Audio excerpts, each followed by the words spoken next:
Good evening student. जैसा कल एक वीडियो हमने डाली थी चैप्टर नंबर 4.1 की, आज स्टार्टिंग करते हैं चैप्टर नंबर 4.2 की। एनसीईआरटी बुक द्विघात समीकरण चैप्टर का नाम है क्वाड्रेटिक इक्वेशन, और उसी में हम आगे लेके चलेंगे। चैप्टर नंबर 4.2 कराने से पहले कुछ चीज़ों की जानकारी आपको होना ज़रूरी है, तो जानकारी देते हैं। जानकारी ये है कि द्विघात समीकरण के मूल यानी रूट्स ऑफ क्वाड्रेटिक इक्वेशन। अब जानते हैं रूट्स क्या होते हैं। 9th क्लास में आपने पढ़ा होगा क्वाड्रेटिक पॉलिनोमियल, पढ़ा है। तो क्वाड्रेटिक पॉलिनोमियल यदि आपने पढ़ा है तो उसमें आपको जीरोज पढ़ाए होंगे, जीरोज ऑफ क्वाड्रेटिक पॉलिनोमियल्स। तो एक ऐसी वैल्यू जो भी हमारा वेरिएबल है, जिस फॉर्म में भी है x के रूप में, तो x का ऐसा मान जिसे रखने पर यदि हमारा पॉलिनोमियल जीरो हो जाता था तो उसे हम बोलते थे जीरोज ऑफ क्वाड्रेटिक पॉलिनोमियल। उसी तरह से मैंने तो बताया था केवल क्वाड्रेटिक पॉलिनोमियल और क्वाड्रेटिक इक्वेशन में एक चीज़ का फ़र्क है, वो जो पॉलिनोमियल होता है वो किसी के बराबर नहीं होता है, ये क्वाड्रेटिक इक्वेशन बराबर होती है, बस इतना सा फ़र्क है। तो यहाँ पे द्विघात समीकरण के मूल की बात कर रहे हैं। जिस प्रकार से हमारे जीरोज होते थे क्वाड्रेटिक पॉलिनोमियल के, उसी प्रकार से हमारे रूट्स होते हैं क्वाड्रेटिक इक्वेशन के। फॉर एग्जांपल सपोज करो मैं एक एग्जांपल लेता हूँ, 2x स्क्वायर माइनस के 3x प्लस 1 इक्वल टू 0 है। ये हमारा क्या है?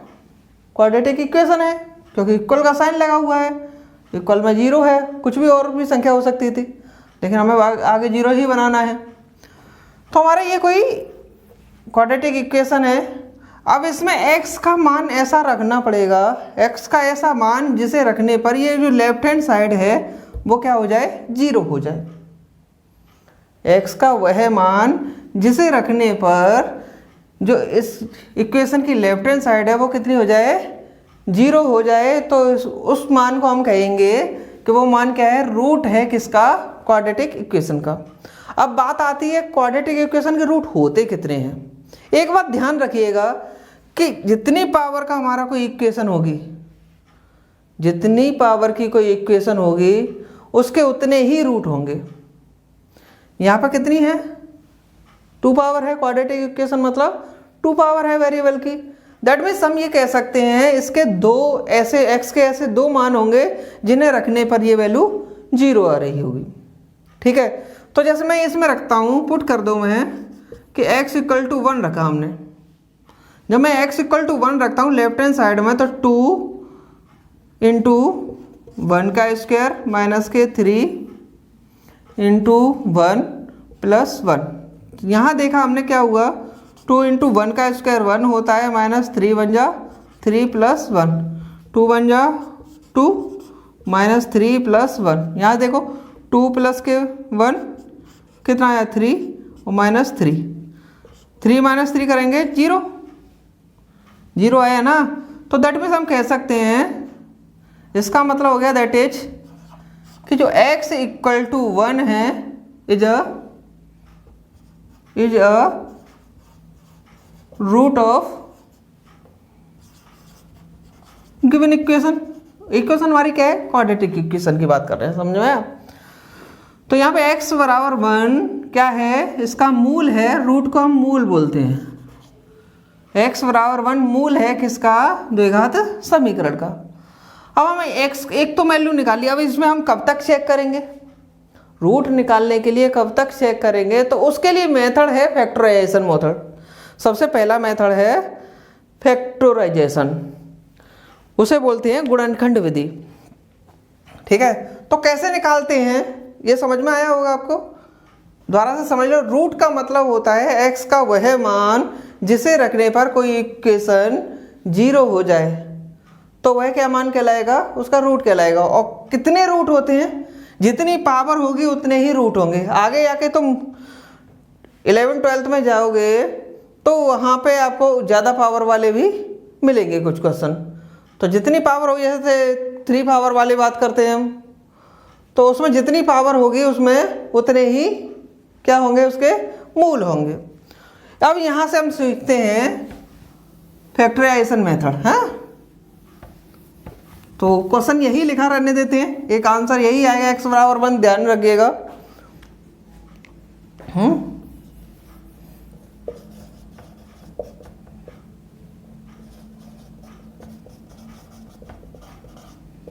फैक्टराइजेशन मतलब इसका हो गया गुणनखंड विधि।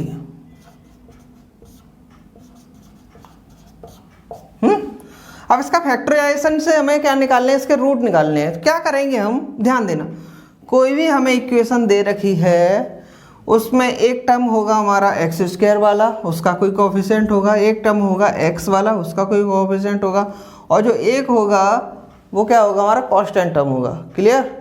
जो कांस्टेंट टर्म है और बराबर में हमें जीरो ही रखना है। जो कांस्टेंट टर्म है उसका मल्टीप्लाई करते हैं एक्स स्क्वायर के कोफिशिएंट से।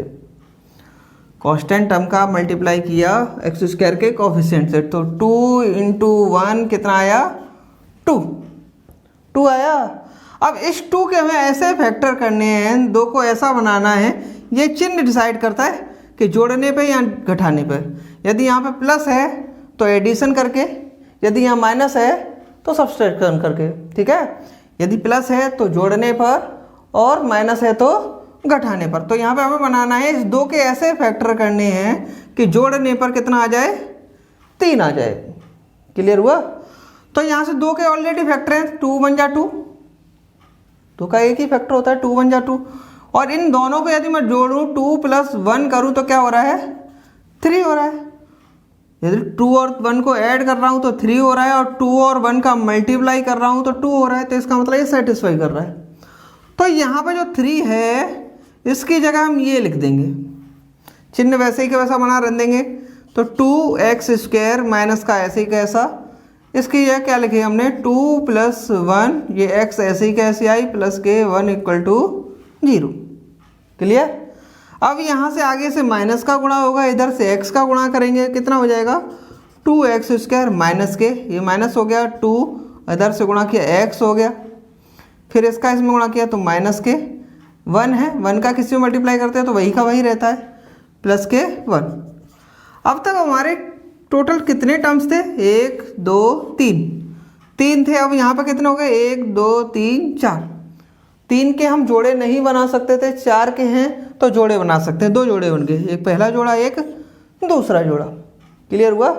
जब पहले जोड़े की बात करें तो इन दोनों में से कोई एक चीज़ कॉमन आ रही होगी, कोई ना कोई चीज़ कॉमन होगी। हमने देखा पहले तो हमारा टर्म देखते हैं, जो नंबर है वो देखते हैं। तो नंबर में क्या कॉमन है, 2 कॉमन है, तो 2 बाहर निकाल लिया। दूसरा इसमें देखते हैं वेरिएबल में, तो यहाँ पे वेरिएबल की पावर 2 है, यहाँ वेरिएबल पावर सिंगल है, तो मतलब सिंगल पावर तो दोनों में है ना, तो 2x बाहर आ गया, 2 बाहर आ गया तो 2 1 जा 1 बचेगा, x की एक पावर बाहर आई तो x बचा, माइनस का चिन्ह ऐसे ही कैसा, 2x पूरा का पूरा बाहर आ गया, पूरा का पूरा बाहर आएगा तो 1 बचेगा। जैसा यहाँ ब्रैकेट में आया है, यदि आपने सही फैक्टर किए हैं तो जैसा ब्रैकेट यहाँ आया वैसा ही ब्रैकेट यहाँ पे बनेगा हर हालत में। तो हमें यहाँ पे क्या चाहिए बचा, यहाँ से मैं क्या कॉमन ले सकता हूँ, यहाँ पे क्या x - 1 है, यहाँ पे x के सामने माइनस है, तो यहाँ से मैंने क्या किया, माइनस कॉमन लेंगे। माइनस हम चिन्ह कॉमन नहीं ले सकते, माइनस के साथ हमें संख्या भी लेनी पड़ेगी, कोई संख्या नहीं है तो हम क्या मानेंगे, 1। तो -1 कॉमन लिया, यहाँ से माइनस वाला जो प्लस हो गया, जो प्लस वाला था वो माइनस हो गया। अब आपने देखा ये दोनों एक जैसे हो गए ना। अब टर्म गिनो, कितने टर्म है हमारे पास, 1 पद 2 पद, 2 पद हो गया। दोनों टर्म्स में हम देखते हैं एक चीज़ कॉमन है, ये वाली चीज़ दोनों में कॉमन है ना, ब्रैकेट में x - 1, तो ब्रैकेट में x - 1 कॉमन लिया, यहाँ से क्या लिखा हमने 2x, यहाँ से क्या बचा माइनस का ये 1 = 0। अब हमें रूट्स निकालने हैं। रूट्स के लिए हम क्या करते हैं, फॉर रूट्स,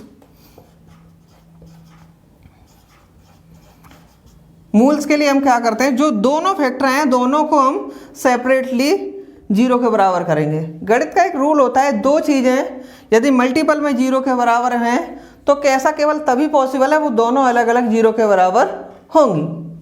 तो यहाँ पे इन दोनों का मल्टीप्लाई 0 के बराबर है, मल्टीप्लाई मतलब यहाँ पे कोई चिन्ह नहीं है तो क्या होगा, मल्टीप्लाई होगा।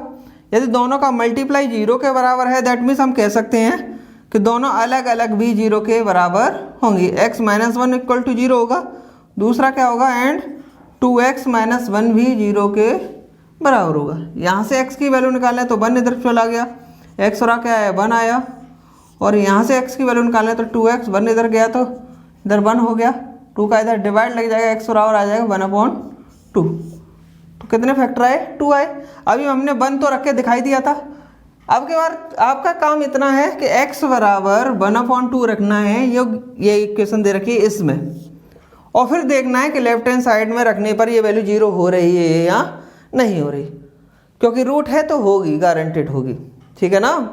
तो बस ये आपको काम करना है कि ये वाली वैल्यू x बराबर 1/2 रख के देखो।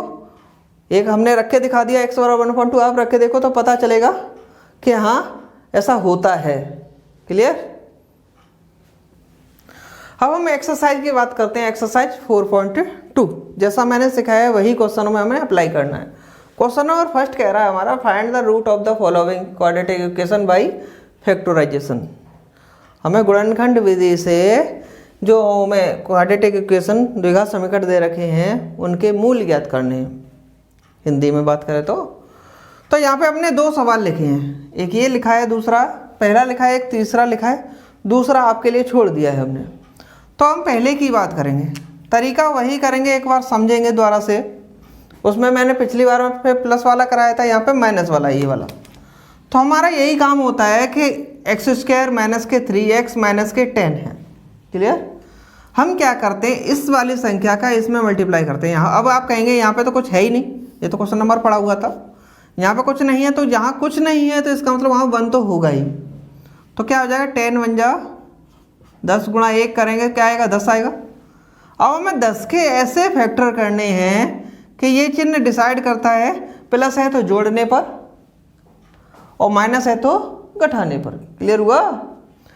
तो यहाँ पे क्या माइनस है तो 10 के ऐसे फैक्टर करने के घटाने पर हमारे कितना आए 3 आ जाए। तो 10 के फैक्टर होते कौन कौन से हैं, पहला तो यही होता है, तो 10 में से 1 घटाएंगे तो 9 बचेगा, नहीं है। क्लियर हुआ।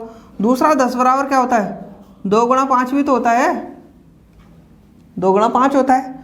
यदि इसमें से घटाएं हम तो 3 बचेगा, बड़े में छोटा घटा के देखो, 5 गुणा 2 भी लिख सकते हैं इसे 10। यदि 5 में से मैं 2 घटाऊं तो कितना आएगा 3 आएगा।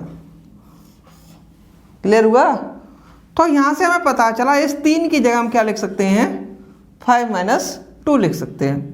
तो क्या हुआ x² माइनस के 3 की जगह लिख दिया मैंने 5 माइनस के 2 x माइनस के 10 इक्वल टू 0।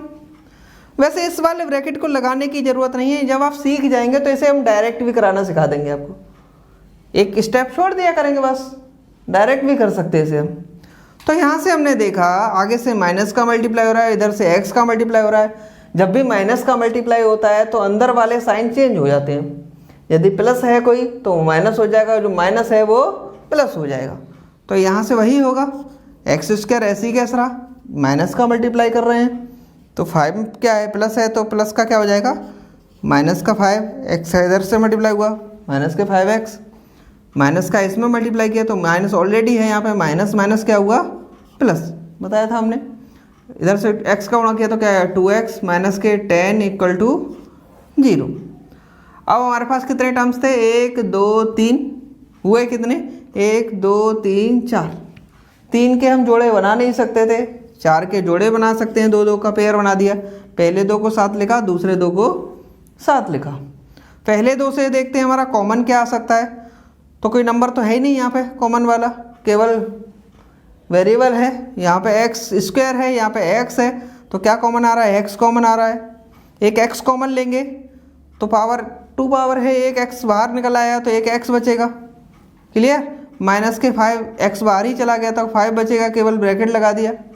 प्लस के यहाँ से कॉमन क्या आ रहा है, यहाँ पे x है, यहाँ पे नहीं है तो वेरिएबल नहीं आएगा, केवल कांस्टेंट आएगा। तो यहाँ पे 2 है, यहाँ पे 10 है, तो 10 के पाड़े में तो 2 आता है ना, 10 डिवाइडेड बाई है 2 से, इसलिए क्या इसका मतलब क्या है 2 कॉमन आ सकता है। तो 2 कॉमन ले लिया हमने, तो 2 1 जा 2 x बार गया, माइनस का ऐसे कैसा चिन्ह, 2 से डिवाइड किया 10 में तो 2 5 जा 10 इक्वल टू 0। पिछली बार भी मैंने बताया था, अभी एक क्वेश्चन सॉल्व किया था, यदि हमारे ये दोनों ब्रैकेट एक जैसे आ गए तो इसका मतलब हमारा सवाल सही जा रहा है। क्लियर हुआ? यहीं से पता चल जाएगा कि आपने सही फैक्टर किए हैं या नहीं किए हैं। तो ये दोनों एक जैसे हैं। अब हमारे 4 टर्म थे, 1 2 3 4, अब इसमें 2 रह गए। जब किसी में मल्टीप्लाई करते हैं तो वो कंबाइंड हो जाता है, एक ही बन जाता है। तो इसमें मल्टीप्लाई हो रहा है इस ब्रैकेट में इस x का, तो एक पूरा 1 हुआ। इस ब्रैकेट में 2 का हो रहा है तो ये पूरा 1 ही हुआ।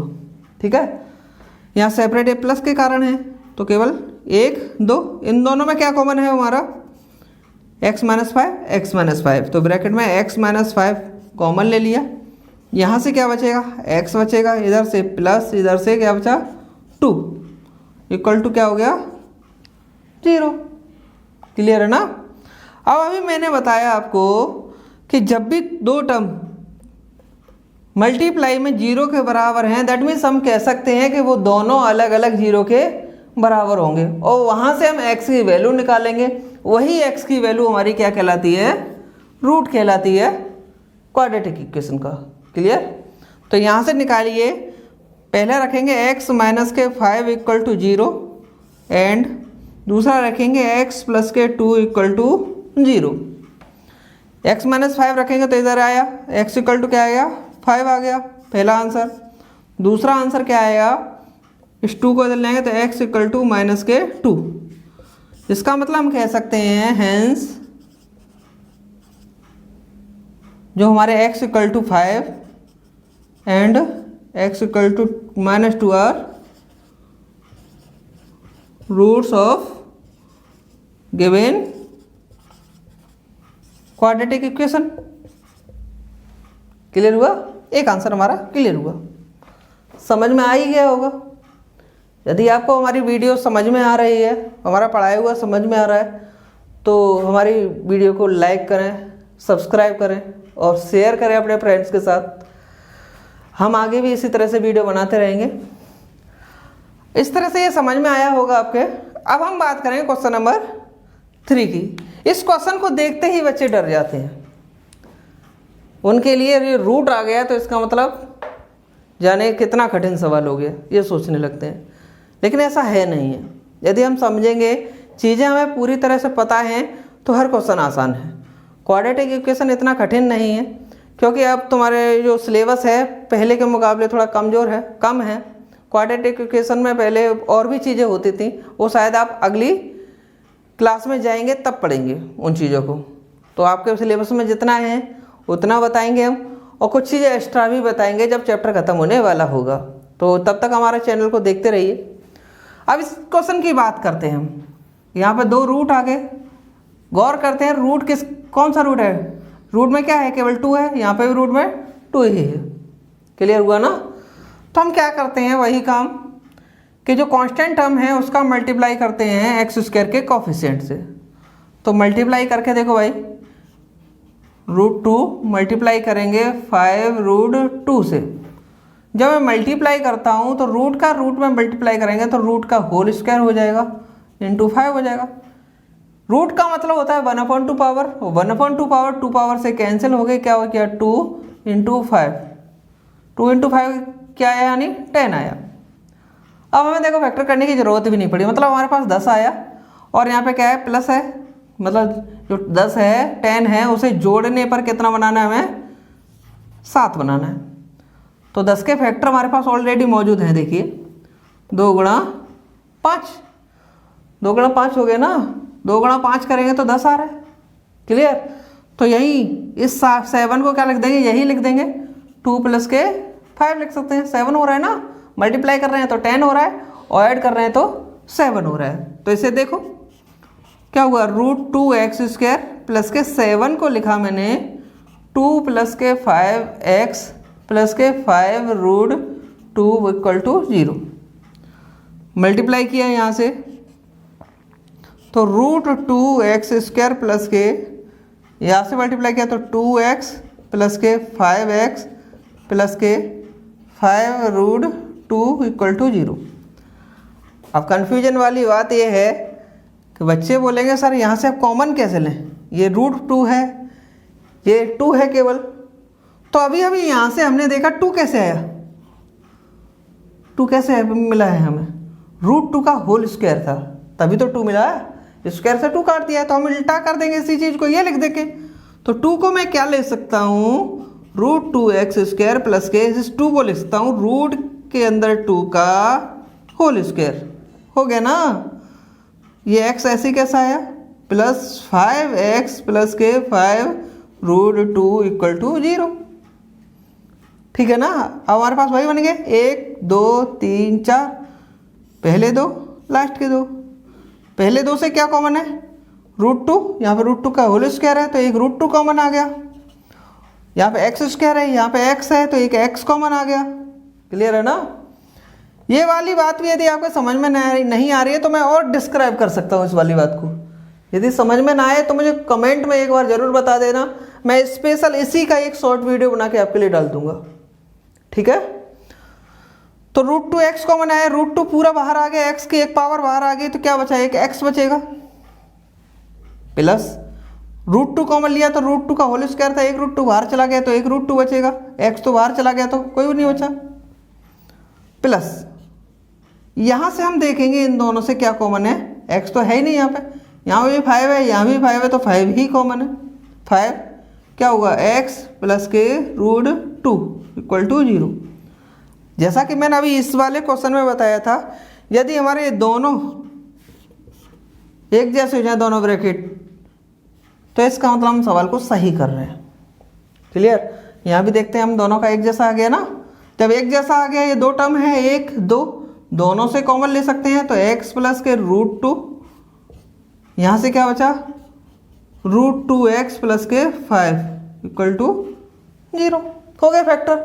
बाकी काम आप जानते हो, जब भी 2 फैक्टर 0 के बराबर हो मल्टीप्लाई में, तो दोनों को अलग अलग भी 0 के बराबर कर देते हैं। मैं डायरेक्ट कर देता हूँ, तो एक वैल्यू आएगी हमारे पास x इक्वल टू माइनस के √2 और दूसरी वैल्यू आएगी x इक्वल टू 5/√2। लेकिन ऐसी संख्या में √2 को ज़्यादातर कंडीशन में क्या करते हैं, नीचे लिखते नहीं रूट को, तो हम क्या करेंगे, इसका परमीकरण कर देंगे, सिंपल कर देंगे इसे। जो भी रूट है उसी रूट का ऊपर नीचे मल्टीप्लाई कर देंगे, √2 इंटू √2, नीचे √2 इंटू √2 होल स्क्वायर हो जाएगा, तो आंसर आ जाएगा 5√2/2। That is your answer. Clear. मैं एक बार हट जाता हूं, आप चाहो तो इसका स्क्रीनशॉट लेके बाद के लिए रख सकते हैं। अब बात करते हैं एक्सरसाइज 4.2 का क्वेश्चन नंबर 3 की। तो क्वेश्चन नंबर 3, जैसा मैं पिछले चैप्टर में तो मैं बताया था कि किस तरह से हम थ्योरेटिकल क्वेश्चन को कन्वर्ट करते हैं क्वाड्रेटिक इक्वेशन बनाने में, तो वही है, इसे हमें कन्वर्ट करना है, फिर उसके क्या करना है, हमें फैक्टर भी करने हैं, फैक्टर करके मतलब आंसर भी निकालना है। तो पहले क्वेश्चन को समझते हैं, कह क्या रहा है क्वेश्चन। ये कह रहा है फाइंड 2 नंबर, 2 नंबर हमें ज्ञात करने हैं, हुज सम इज 27, जिनका योग 27 एंड प्रोडक्ट इज 182, प्रोडक्ट मतलब गुणन, और उनका गुणन कितना है, 182 है। तो एक बात ध्यान रखना, जब भी 2 नंबर का जोड़ने पर 27 है, हमें 2 को पता नहीं है, किसी एक को मानो, जैसे किसी पे मान लिया, किसी पर 27 रुपये थे, ठीक है, और मुझे पता है उनमें 2 लोगों पे 27 थे, मुझे पता है एक लोग पे 10 रुपये हैं, तो दूसरे लोग पे कितने रुपए होंगे, तो आप तुरंत जवाब देंगे कि सर दूसरे पे तो 17 रुपये होंगे। भाई 27 कंबाइंड था, एक पे 10 रुपये हैं तो दूसरे पे 27 होगा, पता कैसे 17 होगा, पता कैसे चला कि हमने 27 में से 10 पहले वाले के घटा दिए तो दूसरे वाले का आंसर पता चल गया। एक तरीका तो ये है। दूसरा तरीका ये, हम दोनों को मान भी सकते हैं। क्लियर हुआ। तो यहाँ पे हम मानेंगे, एक मान लेंगे कि एक नंबर उनका x है, तो दूसरा नंबर क्या होगा, 27 माइनस के x होगा, जैसा अभी मैंने एग्जाम्पल दिया था आपको। तो सॉल्यूशन करेंगे, जब भी हमें सम दे रखा हो किसी चीज़ का, तो एक को मानते हैं और दूसरा जो नंबर होता है, उस जो सम होता है उसमें से घटा देते हैं उसी नंबर को। तो यहाँ से देखते हैं, लेट किया हमने, let a number x is a number, x कोई नंबर है, देन सेकंड नंबर हमारा क्या हो जाएगा, देन सेकंड नंबर हमारा हो जाएगा, हमने बताया था x एक नंबर है, तो दूसरा नंबर क्या होगा, 27, हमारे पास टोटल सम था 27 माइनस के x होगा। एक तरीका तो ये है। दूसरा तरीका ये है कि मैं दोनों को ही मान लेता तो भी मुझे यही मिल जाता। यदि मैं दोनों को भी मान लेता तो भी यही मिल जाता। ना मानो तो एक बार देखो, उस तरीके से भी करके दिखाते हैं आपको, ये तो आपको पता ही चल गया। दूसरा तरीका हमने मान लिया, मैंने मान लिया let x and y be any two number. x और y दो नंबर हैं, हमें गिवन दे रखा है, क्या दे रखा है कि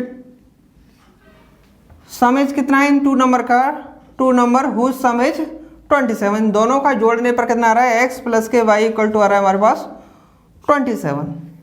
यदि मैं यहाँ से y की वैल्यू निकालूँ तो x को इधर पहुँचाऊंगा तो y बराबर कितना आ जाएगा 27 माइनस के x। तो एक x था, दूसरा क्या हो गया 27 माइनस x। आया नहीं आया, वही कर सकते हैं ना। तो तरीका वही है, कैसे भी कर लो, दो तरह से कर सकते हैं हम। अब हमारी सेकंड कंडीशन क्या कह रही है, तो फर्स्ट कंडीशन थी, फर्स्ट कंडीशन थी। सेकंड कंडीशन हमारी क्या कह रही है कि इनका प्रोडक्ट मतलब मल्टीप्लाई कितना है 182 है। तो नंबर हमारे क्या थे, x और y थे, तो x इंटू वाई हमारे पास है 182। x तो x है ही, और y का मान हम यहाँ से रख देंगे, तो y का मान कितना है 27 minus x equal to 182। Clear. यहाँ से मल्टीप्लाई करेंगे तो x इंटू 27 करेंगे 27x minus x into x करेंगे तो एक्स स्क्वायर इक्वल टू 182। ठीक, सही से लिखेंगे इसे इधर ले आएंगे। पहले घटते हुए क्रम में लिखते हैं, घातों के घटते हुए क्रम में, असेंडिंग ऑर्डर में, वो डिसेंडिंग ऑर्डर में, सॉरी डिसेंडिंग ऑर्डर में हम लिखेंगे। तो सबसे हाईएस्ट पावर माइनस के एक्स स्क्वायर प्लस के 27x, इधर आएगा ये माइनस के 182 इक्वल टू 0। इतना आया। अब हमारे पास क्या बन गई, ये क्वाड्रेटिक फॉर्म बन गई, क्वाड्रेटिक इक्वेशन की फॉर्म बन गई। लेकिन एक बात ध्यान रखना कि एक्स स्क्वायर वाले टर्म के सामने कभी माइनस का चिन्ह होना ही नहीं चाहिए, क्योंकि किसी भी नंबर का हम स्क्वायर करते हैं तो हमेशा प्लस आता है, चाहे वो माइनस का हो चाहे प्लस का हो। स्क्वायर करने का मतलब है उसका दो बार गुणा कर रहे हैं, और रूल हम जानते हैं गणित का कि यदि माइनस की संख्या है और माइनस का दो बार गुणा करते हैं तो माइनस इंटू माइनस क्या होता है, प्लस होता है। तो ज़्यादातर कंडीशन हम क्या करते हैं, जो माइनस एक्स स्क्वायर के सामने माइनस दे रखा है उसको हटाने की कोशिश करते हैं। हटा कैसे सकते हैं, मैंने क्या कर दिया, दोनों तरफ मल्टीप्लाई कर दिया माइनस का, -1 का मल्टीप्लाई कर दो, on multiply -1 from both side, दोनों तरफ -1 का मल्टीप्लाई कर दो तो माइनस का 1 माइनस का एक्स स्क्वायर प्लस के 27x माइनस के 182, और यहाँ से क्या हो जाएगा 0 इंटू -1। 0 में किसी का मल्टीप्लाई करते हैं तो 0 ही रहता है। क्लियर। तो यहाँ से करेंगे माइनस का माइनस में गुणा करेंगे तो एक्स स्क्वायर, इसका इसमें करेंगे तो माइनस का 27x minus minus plus 182 equal to 0। अब हमारे पास सही फॉर्म आ गई। अब तरीका वही काम पुराना वाला, जो यहाँ पर नंबर है उसका मल्टीप्लाई करते हैं coefficient of x square. Clear. यहाँ पे कुछ नहीं है तो क्या मानेंगे, 1 मानेंगे। तो हमने मल्टीप्लाई किया तो कितना आया हमारे पास, 1 इंटू 182 इक्वल टू आया 182। ठीक है। अब 182 के हमें ऐसे फैक्टर करने हैं कि जोड़ने पर, ये चिन्ह प्लस का है तो जोड़ने पर कितना आना चाहिए, 27 आना चाहिए। अब बड़ी संख्या आ गई, अभी तो छोटी चल रही थी तो हमें पता चल रहा था 5 दूनी 10 या 5 2 10। यहाँ से 182 है तो बाकायदा फैक्टर करके देख ही लेते हैं हम क्या आता है। 182 फैक्टर करना तो आता ही होगा आपको। पहले 2 से डिवाइड किया, 2 9 जा 18, 2 1 जा 2, इसमें कितने से जा सकता है, 7 से चला जाएगा, 7 1 जा 7, 2 बचेगा, 7 3 जा 21, और कितना आया 13 में किसी से जाता नहीं, 13 में 13 से ही जाता है। तो हमारे पास फैक्टर क्या है, 2 इंटू 7 इंटू 13 आया। जोड़ने पर हमें कितना चाहिए, 27 चाहिए। तो मैं इन दोनों का मल्टीप्लाई कर दूं, कितना आया 2 इंटू 7 14 और गुणा 13 करूं तो आएगा तो हमारा वही 182। और इन्हें मैं क्या करता हूं, ऐड करता हूं, जोड़ने पर बनाता हूं। तो 14 प्लस के 13 कितना आ रहा है, 27 आ रहा है। समझ में आ रहा है ना। तो इसका मतलब इस 27 को मैं क्या लिख दूंगा, 14 प्लस के 13 लिख दूंगा। क्लियर। तो देखो यहाँ से एक्स स्क्वायर माइनस के 27 को लिख दिया मैंने 14 प्लस के 13 एक्स प्लस के 182 इक्वल टू 0। यहाँ से एक्स स्क्वायर माइनस का मल्टीप्लाई किया, माइनस के 14 एक्स का इधर से गुणा किया, माइनस के 14 एक्स, इसका इसमें गुणा किया तो माइनस के 13 एक्स का मल्टीप्लाई किया 13 एक्स प्लस के 182 इक्वल टू 0। इन दोनों से अब देखो 4 बन गए, 1 2 3 4, वही फैक्टर करने का तरीका। बार बार आप इस प्रोसेस को करोगे तो ये आपको बहुत सरल लगने लगेंगे, समझे। बस हमें देखना है कि यहाँ से इसका मल्टीप्लाई इसमें करते हैं, ये चिन्ह को देख लेते हैं। यदि ये प्लस है तो जोड़ने पर करना है, देखो जोड़ने पर मतलब जोड़ा गया है ना। यदि ये माइनस में आए तो घटाने पर करना है। तो यहाँ पर 4 हो गए हमारे पास, चारों के पहले दो लास्ट के दो। इन दोनों से क्या कॉमन है हमारे पास, x कॉमन है, तो x माइनस के 14। इन दोनों से क्या कॉमन है, माइनस के 13 कॉमन है।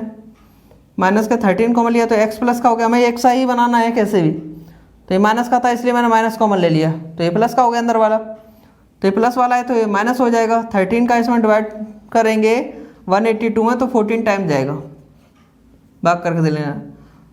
13 बजा 13 कितना बचेगा, 5 बचेगा, 52 हो गया। और 13 फोजा कितना होता है 52, 13 चौक 52।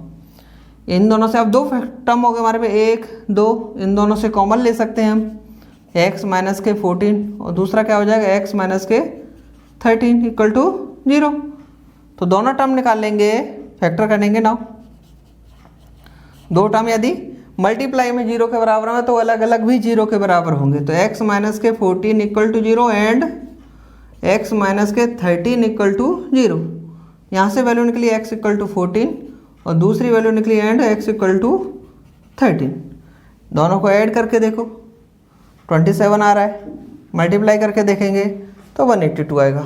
That is your answer. आप चाहे तो स्क्रीनशॉट ले सकते हैं, इसका ले लीजिए। क्वेश्चन नंबर 5 में बोल रखा है the altitude of right angle triangle is 7 centimetre less than it's base. ये कह रहा है एल्टीट्यूड मतलब होता है हमारा लंब, हिंदी मीडियम वालों के लिए बेस मतलब होता है आधार, ठीक है। तो ये कह रहा है किसी समकोण त्रिभुज, ये समकोण त्रिभुज है हमारा, समकोण त्रिभुज, किसी समकोण त्रिभुज का लंब उसके आधार से 7 सेंटीमीटर कम है, लेस देन है।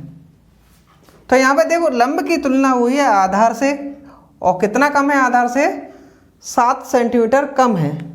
तो यहाँ से आधार हम किसी को भी कह सकते हैं, हो सकता है ये आधार हो, ऐसा नहीं है जो खड़ा रहे वही लंब है और दूसरा आधार है। तो हम मान लेंगे कि ये आधार है तो ये लंब हो जाएगा, समझे नहीं समझे। लंब तो भाई इस ट्रायंगल को मैं ऐसे भी बना सकता हूँ आप कहो तो, ठीक है ना। बात तो वही है कि इसे ए कहा मैंने, इसे बी कहा, इसे सी का, बात फिर वही देखो आधार ये हो गया। क्लियर।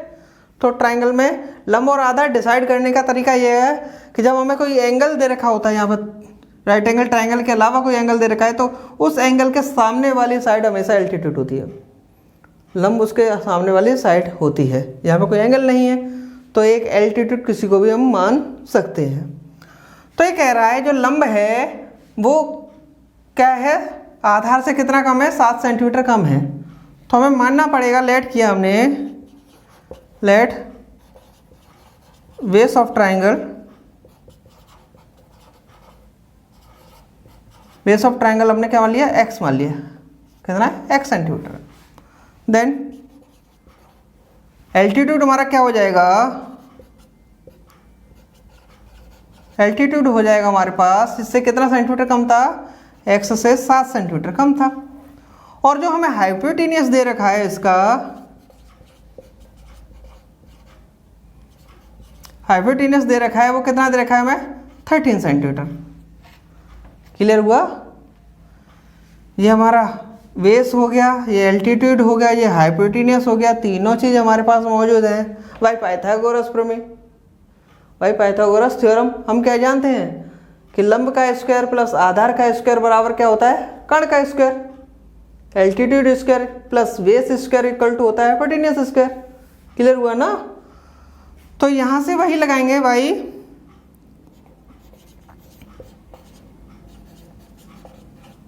पाइथागोरस।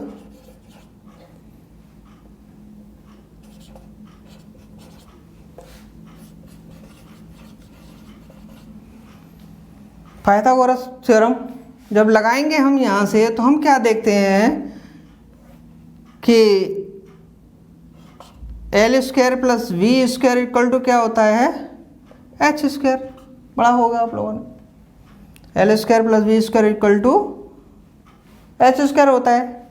एल को हम यहाँ पे ए भी कह सकते हैं एल्टीट्यूड के हिसाब से, A square plus V square equal to H square.